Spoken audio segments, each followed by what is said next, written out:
ನಮಸ್ಕಾರ ಸ್ನೇಹಿತರೆ, ಆಫ್ರಿಕಾ ವಿರುದ್ಧದ ಎರಡನೇ ಏಕದಿನ ಪಂದ್ಯದ 37ನೇ ಓವರ್ನಲ್ಲಿ ರಿಂಕು ಸಿಂಗ್ ರವರನ್ನ ಮೋಸ ಮಾಡಿ ಔಟ್ ಮಾಡಿದ ಆಫ್ರಿಕಾ ತಂಡ. ಅಂಪೈರ್ ಮೇಲೆ ಜಗಳಕ್ಕೆ ಹೋದ ರಿಂಕು ಸಿಂಗ್, ಅಂಪೈರ್ಗೆ ಬಿತ್ತು ಭಾರಿ ದಂಡ. ಸುದ್ದಿಯ ಸಂಪೂರ್ಣ ಮಾಹಿತಿ ಏನು ಎಂಬುದನ್ನು ತಿಳಿಯುವುದಕ್ಕಿಂತ ಮೊದಲು ನೀವು ಕೂಡ ಟೀಮ್ ಇಂಡಿಯಾದ ಅಭಿಮಾನಿಗಳಾಗಿದ್ದರೆ ತಪ್ಪದೆ ಈ ಕೂಡಲೇ ಈ ವಿಡಿಯೋಗೊಂದು ಲೈಕ್ ಮಾಡಿ ಮತ್ತು ಅಗತ್ಯವಾಗಿ ಚಾನೆಲ್ಗೊಂದು ಸಬ್ಸ್ಕ್ರೈಬ್ ಮಾಡಿ.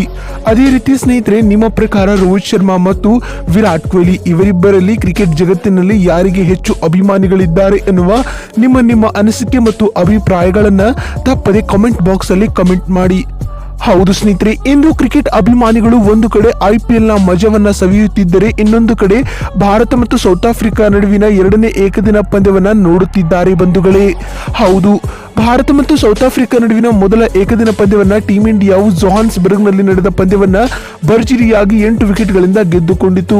ಇದೀಗ ಸೇಂಟ್ ಜಾರ್ಜ್ ಅಂತಾರಾಷ್ಟ್ರೀಯ ಕ್ರೀಡಾಂಗಣದಲ್ಲಿ ನಡೆದ ಭಾರತ ಮತ್ತು ಸೌತ್ ಆಫ್ರಿಕಾ ನಡುವಿನ ಎರಡನೇ ಏಕದಿನ ಪಂದ್ಯದಲ್ಲಿ ರಿಂಕು ಸಿಂಗ್ ರವರನ್ನ ಆಫ್ರಿಕಾ ತಂಡವು ಮೋಸ ಮಾಡಿ ಔಟ್ ಮಾಡಿದೆ. ಹೌದು ಸ್ನೇಹಿತರೆ, ಸೇಂಟ್ ಜಾರ್ಜ್ ಅಂತಾರಾಷ್ಟ್ರೀಯ ಕ್ರೀಡಾಂಗಣದಲ್ಲಿ ನಡೆದ ಭಾರತ ಮತ್ತು ಸೌತ್ ಆಫ್ರಿಕಾ ನಡುವಿನ ಎರಡನೇ ಏಕದಿನ ಪಂದ್ಯದಲ್ಲಿ ಟಾಸ್ ಸೋತು ಮೊದಲು ಬ್ಯಾಟಿಂಗ್ ಮಾಡಿದ ಟೀಮ್ ಇಂಡಿಯಾವು ಉತ್ತಮ ಆರಂಭವನ್ನ ಪಡೆದುಕೊಂಡಿರಲಿಲ್ಲ. ಏಕೆಂದರೆ ಋತುರಾಜ್ ಗಾಯಕ್ವಾಡ್ ರವರು ತಾವು ಎದುರಿಸಿದ ಎರಡನೇ ಎಸೆತದಲ್ಲೇ ಔಟ್ ಆಗುವ ಮೂಲಕ ಟೀಮ್ ಇಂಡಿಯಾಗೆ ಆರಂಭಿಕ ಆಘಾತವನ್ನ ನೀಡಿದರು. ಇನ್ನು ಇದಾದ ಬಳಿಕ ತಿಲಕ್ ವರ್ಮಾ ಕೂಡ ಹೇಳಿಕೊಳ್ಳುವಂತ ಆಟವನ್ನ ಆಡಿಲ್ಲ ಸ್ನೇಹಿತರೆ. ಹೀಗೆ ಇರುವಾಗ ಟೀಮ್ ಇಂಡಿಯಾವು ಎರಡನೇ ಏಕದಿನ ಪಂದ್ಯದಲ್ಲಿ ತನ್ನ ಆರಂಭಿಕ ಆಘಾತವನ್ನ ಅನುಭವಿಸಿತು. ಆದರೆ ಇದೇ ಸಮಯದಲ್ಲಿ ಜೊತೆಯಾದ ನಾಯಕ KL ರಾಹುಲ್ ಹಾಗೂ ಸಾಯಿ ಸುದರ್ಶನ್ ಅವರು ಟೀಮ್ ಇಂಡಿಯಾಗೆ ಆಧಾರ ಸ್ತಂಭವಾಗಿ ನಿಂತರು. ಇವರಿಬ್ಬರ ನಡುವೆ 90 ರನ್ಗಳಿಗಿಂತಲೂ ಅಧಿಕ ರನ್ಗಳ ಜೊತೆಯಾಟವು ಮೂಡಿಬಂದಿತ್ತು ಬಂಧುಗಳೇ.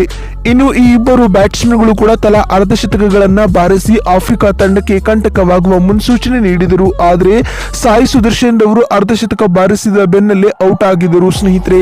ಇನ್ನು ಇದಾದ ಬಳಿಕ ODI ಕ್ರಿಕೆಟ್ ನಲ್ಲಿ ಇಂದು ಪಾದಾರ್ಪಣೆ ಮಾಡಿದ ರಿಂಕು ಸಿಂಗ್ ರವರು ಟೀಮ್ ಇಂಡಿಯಾಗೆ ಆಧಾರವಾಗಿ ನಿಲ್ಲುತ್ತಾರೆ ಎಂದು ಎಲ್ಲರೂ ಊಹೆ ಮಾಡಿಕೊಂಡಿದ್ದರು.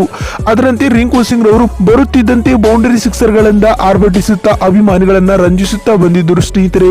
ಅದರಲ್ಲಿಯೂ 36ನೇ ಓವರ್ನ 4ನೇ ಎಸೆತವನ್ನ ರಿಂಕು ಸಿಂಗ್ ರವರು ಭರ್ಜರಿಯಾಗಿ 6 ಬಾರಿಸಿ ಕ್ರಿಕೆಟ್ ಜಗತ್ತನ್ನ ದಂಗಾಗಿಸಿದ್ದರು. ಆದರೆ ಇದೇ ಸಮಯದಲ್ಲಿ ಕೇಶವ್ ಮಹಾರಾಜ್ ಎಸೆದ 37ನೇ ಓವರ್ನಲ್ಲಿ ರಿಂಕು ಸಿಂಗ್ ರವರನ್ನ ಮೋಸ ಮಾಡಿ ಆಫ್ರಿಕಾ ತಂಡ ಔಟ್ ಮಾಡಿದೆ ಬಂಧುಗಳೇ. ಹೌದು, ಮಾಹಿತಿಯ ಪ್ರಕಾರ ರಿಂಕು ಸಿಂಗ್ ರವರು 37ನೇ ಓವರ್ನ 2ನೇ ಎಸೆತವನ್ನ 6 ಬಾರಿಸುವ ಯತ್ನದಲ್ಲಿ ಸ್ಟಪ್ ಔಟ್ ಆಗಿ ಮುಂದಕ್ಕೆ ಬಂದರು. ಆದರೆ ಬಾಲ್ ಮಿಸ್ ಆಗಿ ನೇರವಾಗಿ ಕೀಪರ್ನ ಕೈ ಸೇರಿತು. ಇದರಿಂದಾಗಿ ರಿಂಕು ಸಿಂಗ್ ರವರು ಸ್ಟಪ್ ಔಟ್ ಆಗಿ ಹೊರನಡೆದರು ಸ್ನೇಹಿತರೆ. ಆದರೆ ಇದನ್ನ ಥರ್ಡ್ ಅಂಪೈರ್ ಪರೀಕ್ಷಿಸಿದಾಗ ರಿಂಕು ಸಿಂಗ್ ರವರ ಪಾದವು ಕ್ರೀಸ್ ಒಳಗೆ ಇತ್ತು. ಆದರೆ ಅಂಪೈರ್ ನ ತಪ್ಪು ನಿರ್ಧಾರದಿಂದ ರಿಂಕು ಸಿಂಗ್ ರವರು ಔಟ್ ಆಗಿ ಹೊರನಡೆಯಬೇಕಾಗಿತ್ತು ಸ್ನೇಹಿತರೆ. ಅಂಪೈರ್ ನ ಈ ನಿರ್ಧಾರದ ವಿರುದ್ಧ ಇದೀಗ ಟ್ವಿಟರ್ ನಲ್ಲಿ ಭಾರಿ ಟೀಕೆಗಳು ಕೇಳಿ ಬರಲಾರಂಭಿಸಿವೆ ಬಂಧುಗಳೇ. ಈ ಘಟನೆ ಕುರಿತು ನಿಮ್ಮ ಅನಿಸಿಕೆ ಮತ್ತು ಅಭಿಪ್ರಾಯವೇನು ಅನ್ನೋದನ್ನ ತಪ್ಪದೆ ಕಾಮೆಂಟ್ ಬಾಕ್ಸ್ ಅಲ್ಲಿ ಕಮೆಂಟ್ ಮಾಡಿ. ಯಾಕಂದ್ರೆ ನೀವು ಮಾಡುವ ಒಂದೊಂದು ಕಾಮೆಂಟ್, ಒಂದೊಂದು ಲೈಕ್ ಕೂಡ ಬಹಳ ಮುಖ್ಯ. ವಿಡಿಯೋವನ್ನ ಇಲ್ಲಿವರೆಗೂ ನೋಡಿದ್ದಕ್ಕಾಗಿ ಧನ್ಯವಾದಗಳು.